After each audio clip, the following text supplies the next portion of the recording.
ये level 1 violation Indian cricket team की तरफ से की गई है। अपनी विक्ट्री को इंडियन आर्म फोर्सेस को डेडिकेट किया। ये पॉलिटिसाइजेशन थी। ये कि इंडियन टीम ने इंतहाई अनस्पोर्ट्समैन स्पिरिट का मुजाहरा किया कि इंडियन गवर्नमेंट भी इसके पीछे हो सकती है। जैसे हसीना वाजिद के इक़्तिदार के पीछे इंडियन गवर्नमेंट हमेशा खड़ी रही है। नेपाल की जो यूथ है वो रिजेक्ट करती है इंडियन इन्फ्लुएंस को कमिंग डेज में।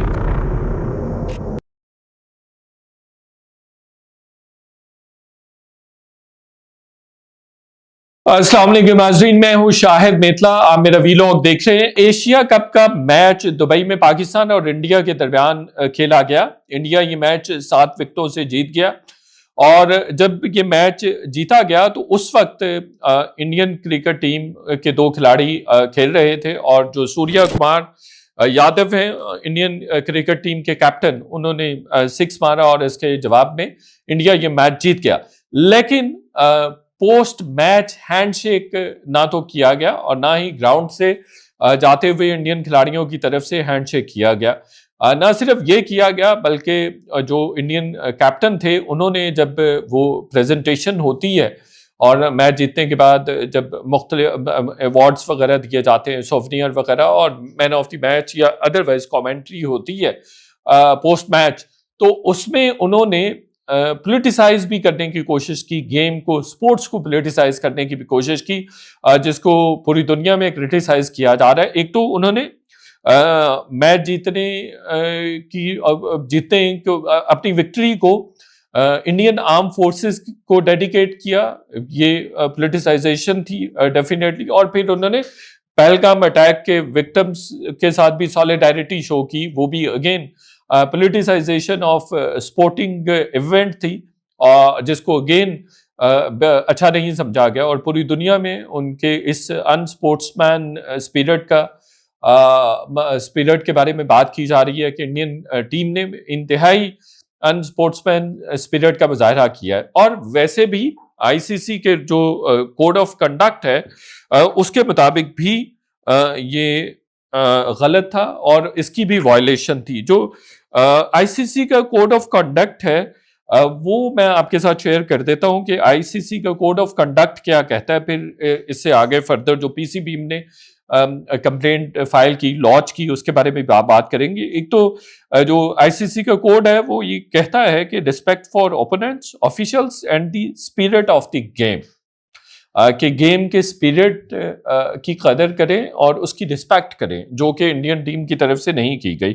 और फिर avoidance of actions that may discredit the sport or cause unfair disparagement. Again उन्होंने डिस्क्रेडिट करने की कोशिश की एक स्पोर्टिंग इवेंट को through their dedication to Indian arm forces. और फिर जिस तरह से पहलगाम अटैक हुआ, टेररिस्ट अटैक हुआ, जिसकी पाकिस्तान ने भी मजम्मत की, ये बिल्कुल ये मौका नहीं था कि इंडियन टीम इस तरह का बिहेवियर करती। और फिर जो हैंडशेक का प्रोटोकॉल है इसमें कस्टमरी है आईसीसी के कोड ऑफ कंडक्ट के मुताबिक। पाकिस्तान ने जो कंप्लेंट की उसके मुताबिक तो ये जो स्पिरिट ऑफ द गेम है उसके अगेंस्ट था।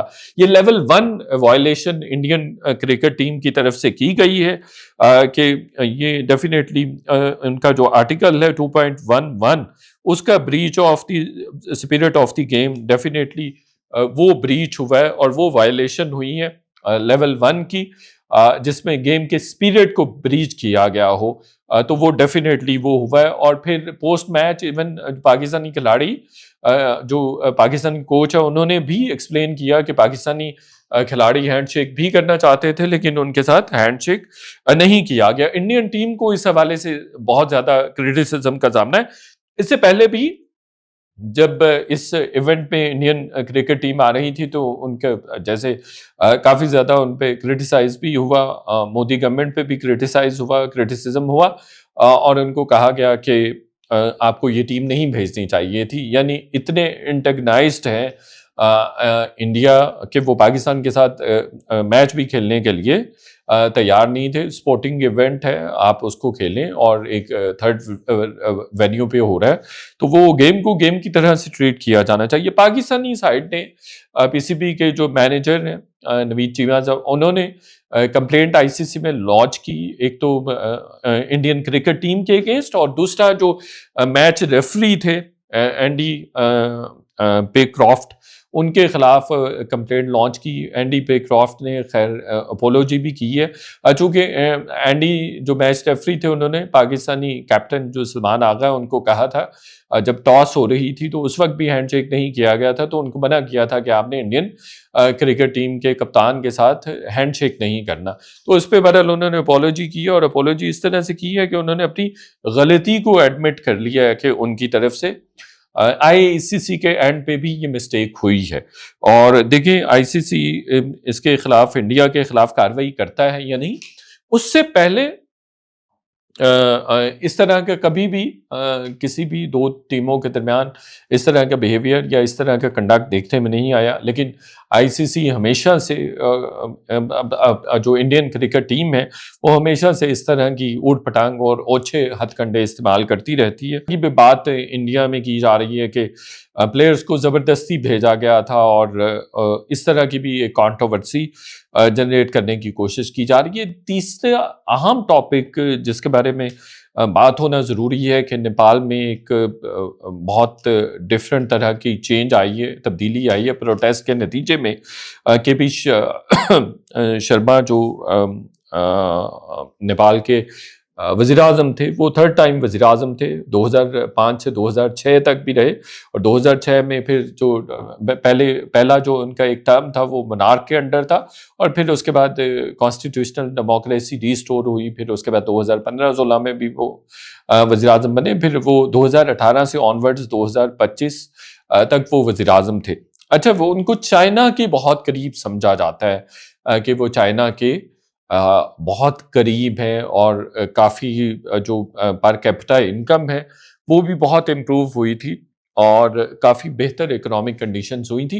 प्रोटेस्ट जो किया गया वो डेफिनेटली करप्शन के अगेंस्ट किया गया, अनएम्प्लॉयमेंट के अगेंस्ट किया गया, इन्फ्लेशन के अगेंस्ट किया गया, वेजेस के अगेंस्ट किया गया। ये रिजर्वेशंस थी, ये ग्रीवेंसेस थे यूथ के, और ये यूथ लेड मोबिलाइजेशन थी, यूथ लेड मूवमेंट थी। हैविंग सेड सो, एक जो इंसिडेंट जिसने ये कॉज किया, ये सारा रेवोल्यूशन या मूवमेंट कॉज की, वो एक किसी बहुत इन्फ्लुएंशियल आदमी की गाड़ी के साथ एक लड़की की टक्कर होती है, स्कूल स्टूडेंट लड़की की टक्कर होती है, जिसमें वो जान बहक हो जाती है। तो उस पर गवर्नमेंट की तरफ से या गवर्नमेंट की किसी ऑफिशियल की तरफ से स्टेटमेंट आ जाता है कि क्या हो गया, अगर हादसे में लड़की की डेथ हो गई है तो हम इंक्वायरी कर रहे हैं, और इस पे प्रोटेस्ट करने वाली या इस पे सीखपा होने वाली की क्या बात है, या इस पे इतनी जल्दी या शोर करने वाली क्या बात है।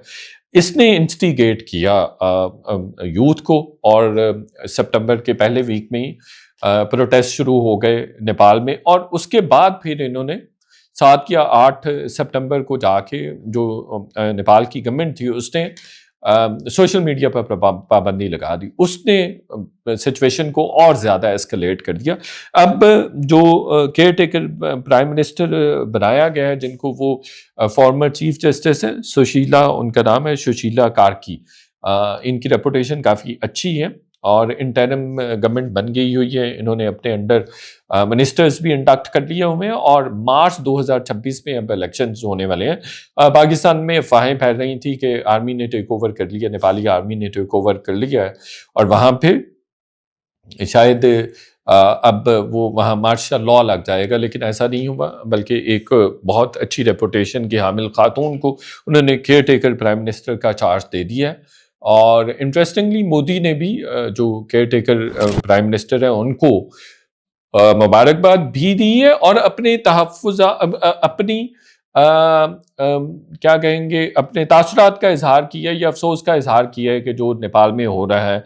लेकिन ये भी कहा जा रहा है कि इसके पीछे रॉ भी हो सकती है, जो कि ये जो करंट जो रजीम था, प्रीवियस रजीम जो अभी रिमूव हुआ है, टॉपल हुआ है, वो चाइना के बहुत करीब समझा जाता था। डेवलपमेंट के बड़े सारे प्रोजेक्ट्स हो रहे थे, और जो केपी शर्मा थे वो स्टेट्समैन के तौर पे जाने जाते हैं। उन्होंने बहुत ज़्यादा ग्रोथ की, अपस्केल किया लोगों के लाइफस्टाइल को, लोगों की लिविंग स्टैंडर्ड्स को।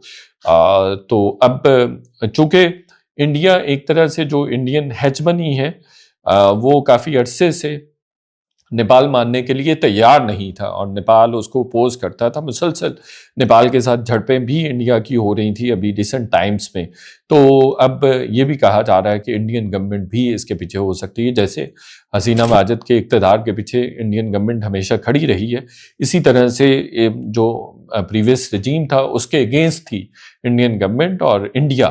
तो अब देखना होगा कि जो यूथ है वहाँ की वो किस तरह से फर्दर रिएक्ट करती है, या वो जैसे कहा जा रहा है कि इंडिया वहाँ पे अब डोमिनेट कर सकता है या कर जाएगा, तो क्या वो इंडिया को जिस तरह से बांग्लादेश की यूथ ने इंडिया को अपोज किया और मुसलसल कर रहे हैं और इंडिया के इन्फ्लुएंस को उन्होंने रिजेक्ट किया, मुसलसल रिजेक्ट किया, पाकिस्तान के करीब आए हैं। तो अब नेपाल की जो यूथ है वो रिजेक्ट करती है इंडियन इन्फ्लुएंस को कमिंग डेज में, और उसी तरह से अपने गम गुस्से का इजहार करती है जिस तरह से बांग्लादेशी यूथ कर रही थी। ये अगले कुछ दिनों में पता चलेगा।